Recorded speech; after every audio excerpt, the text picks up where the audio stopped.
Hello everyone, welcome to મારા નવા બ્લોગમાં તમારું બધાનું સ્વાગત છે। આજે આપણે આજનું વાતાવરણ એટલું મસ્ત છે, વાવાઝોડું અને વરસાદનું વાતાવરણ છે અને એવા વાતાવરણમાં આપણે એક નવા બ્લોગ સાથે આવી ગયા છીએ। આજે આપણે ગાયોને દોવાનો નવો એક બ્લોગ છે, જે ગાયો માટે અને ભેંસ માટે કોણ તૈયાર થઈ રહ્યું છે।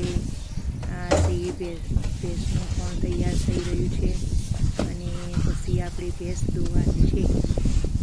ભેંસોનું કોણ તૈયાર થઈ જાય પછી આપણે બધા જઈશું ભેંસ દોવા માટે। તમે બધા જોતા રહેજો। આ છે અમારી બનીની ભૂરી ભેંસ અને એના માટે કોણ તૈયાર થઈ ગયું છે।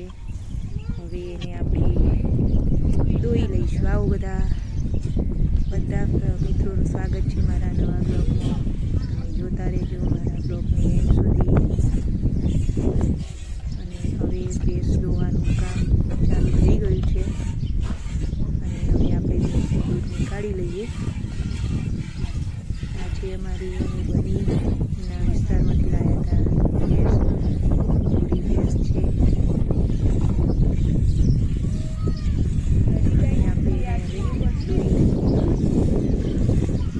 કોના ઘરે આવી બનીની ભેંસ છે તો કમેન્ટ કરજો મિત્રો।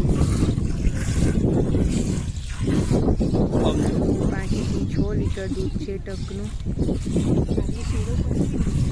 અત્યારે તો 7 મહિના છે તો એને એક જ ટાઈમ દોવા દે છે અત્યારે તો એનું દૂધ બી સારું છે આ ભેંસનું।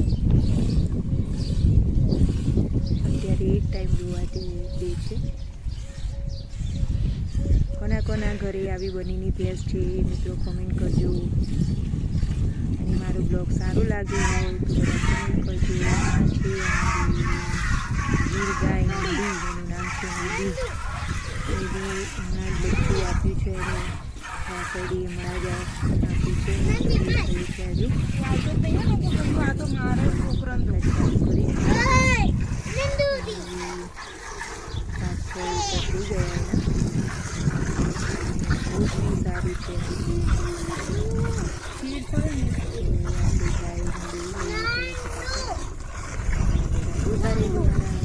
આ તો અમરાઈલા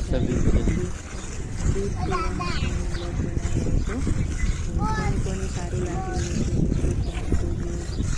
મારા નવા બ્લોગને બધા સપોર્ટ કરજો। બધાને જય શ્રી કૃષ્ણ, હર મહાદેવ, જય માતાજી। જોતા રહેજો મારી નવી ચેનલમાં। આ છે અમારા નંદીબેન। नंदीबेन तीसरे बयान के है, एक बछड़ा दिया और 2 बच्चियां। जय गौ माता। कोना घरे नंदनी गीर गाय છે એ બી કોમેન્ટ કરજો।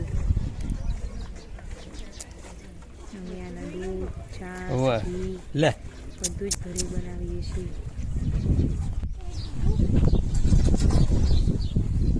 આ દીકરી આખી આખી ન કરે તારી